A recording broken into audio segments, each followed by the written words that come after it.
This might blow your mind. CBS is doing a report. Of course, it's from 20 years ago.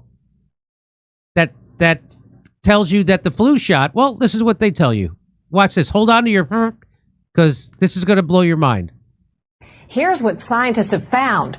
Over 20 years, the percentage of seniors getting flu shots increased sharply from 15% to 65%. Wow. So then the seniors who are dying from flu should go way down, right? It stands to reason that flu deaths among the elderly should have taken a dramatic dip, making an X graph like this. Instead, flu deaths among the elderly continue to climb. Whoa! It was hard to believe, so researchers at the National Institutes of Health set out... Hard to believe! So then researchers at the corrupt National Institute of Health, NIH, did a study, which they then suppressed and buried. But CBS got their hands on it. And here's what they found. To do a study adjusting for all kinds of factors that could be masking the true benefits of the shots. But no matter how they crunched the numbers, they got the same disappointing result. Flu shots had not reduced deaths among the elderly. It's not what health officials hoped to find. NIH wouldn't let us interview the study's lead author, so we went to Boston and found the only co-author not employed by NIH, Dr. Tom Reichert. We realized that we had incendiary material. Dr. Reichert says they thought their study would prove vaccinations had helped. We were trying to do something mainstream, that's for sure. Were you surprised? Astonished. Did you check the data a couple of times? So they thought their study was going to reveal that flu shots actually had a big benefit and reduced deaths among seniors. That's what they thought that their study was going to show. Just, right? But so they actually did study the flu shot. And what did they find out?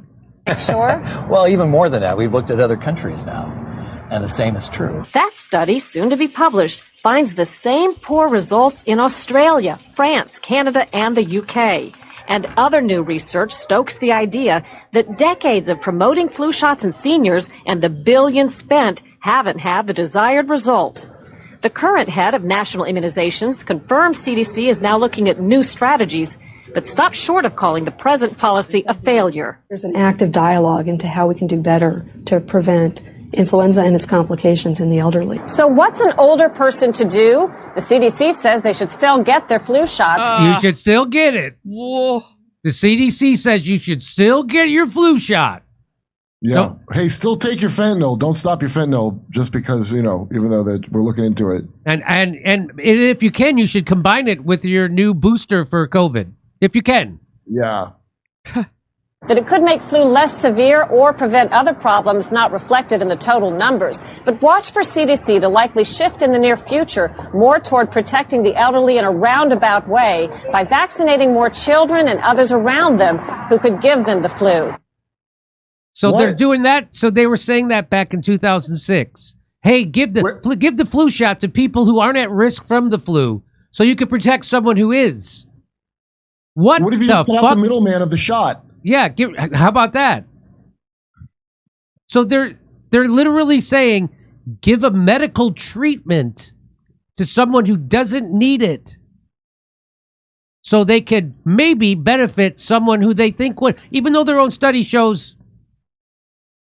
It's worth experimenting with, though, right? Hey, it's worth the human experimentation 20 years ago. I'm wondering how, if they were doing this 20 years ago, they managed to make the same mistake again. That's a little bit hard to believe it's a mistake. Mm-hmm. RFK Jr., and he was asked about the flu shot. Would you take the flu shot? I stopped taking the flu shot. Here we go.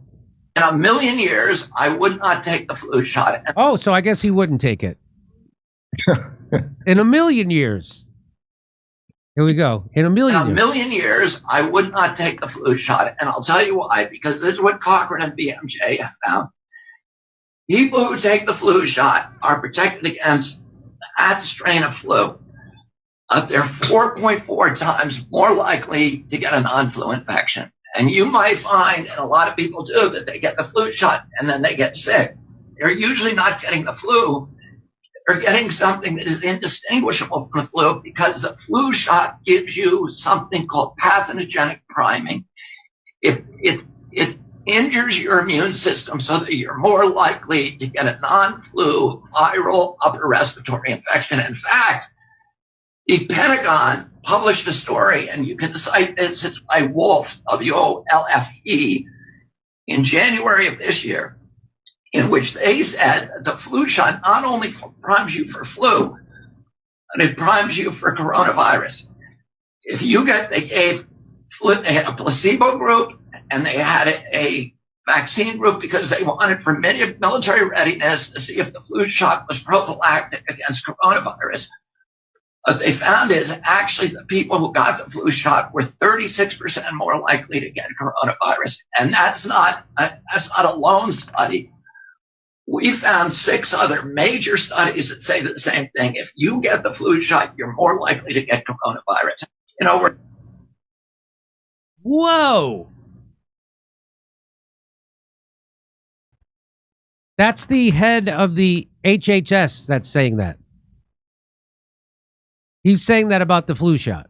He wouldn't take the flu shot in a million years.